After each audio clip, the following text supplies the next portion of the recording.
The man and his boss had been stranded at sea for 3 days and 3 nights. That day, the man could finally no longer bear the loneliness, while his boss was asleep. He quietly slipped off his pants. It turned out he had decided to try fixing the engine one more time. Unexpectedly, he lost his footing for a split second and fell straight into the sea. When his boss woke up, she discovered she was alone on the small boat, and immediately let out a blood-curdling scream, until she saw Jen surface.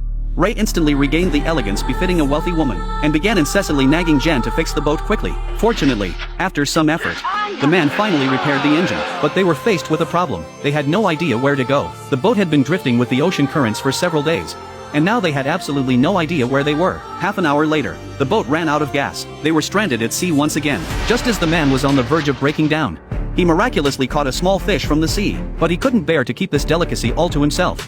So he decided to share it with his boss, to make it more palatable for her. Jen thoughtfully bit off the fish's head and removed the guts, and even added a pinch of sea salt for seasoning. Although Ray was accustomed to fine cuisine, her stomach was growling with hunger, so she had no choice but to suppress her nausea and give it a try. However, the moment her tongue touched the fish, a foul, fishy stench hit her nose. Seeing that his boss simply couldn't bring herself to eat the little fish, Jen assumed she was saving it for him. To his surprise, Ray simply tossed the fish back into the sea. Although the man was furious, Ray remained completely unconcerned, not taking him seriously at all. Before long, Ray happened to spot a yacht not far away. She had been maintaining her haughty demeanor up until then, but at that moment, she began shouting at the top of her lungs, completely disregarding her image. Seeing this, the man quickly stood up and started whistling. Unexpectedly, before he could even blow it twice, Ray snatched the whistle from him, but in her excitement, she accidentally dropped it into the sea.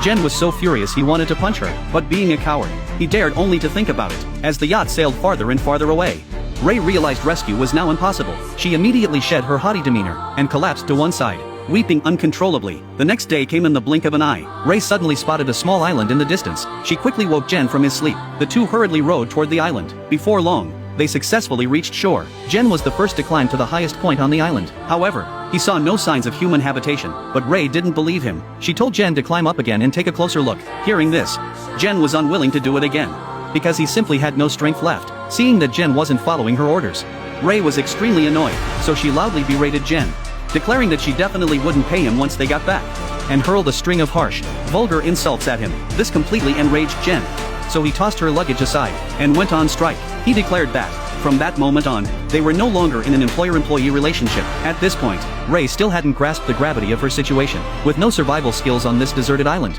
she wouldn't last more than a few days without Jen. Meanwhile, free from the harassment of this vicious boss, Jen felt an immense sense of relief, and luckily, he actually found a small stone hut on the island. Although there were no usable supplies, at least it offered shelter from the wind and rain. With a place to stay, Jen decided to head out to sea to find something to eat. He quickly caught a large lobster, and found some deposited sea salt in a crevice between the rocks. Next, he filled a bottle with water, and used the principle of a concave convex mirror to start a fire. Survival in the wild was no challenge for Jen, and soon he was sitting in the shade of a tree, enjoying his meal. In contrast, Ray was having a rough time. After all that effort, she'd only managed to collect a single sea urchin, and her feet were cut and scraped. She'd only been on the island for half a day, yet she'd already lost all traces of a wealthy lady's elegance. Watching Jen tuck in heartily, she could only stand to the side, constantly sneering and mocking him. Although she desperately wanted some food, her pride got the better of her, and she just couldn't bring herself to ask for help. Seeing that Jen had absolutely no intention of sharing with her, she turned and stormed off in a fit of anger. But after searching for food to no avail, she once again mustered up the nerve to approach Jen. Ray tried to trade her wealth for food, but Jen wasn't buying it this time. In the end, with no other options left, she had no choice but to swallow her pride and beg Jen. Unexpectedly, Jen actually made an outrageous demand.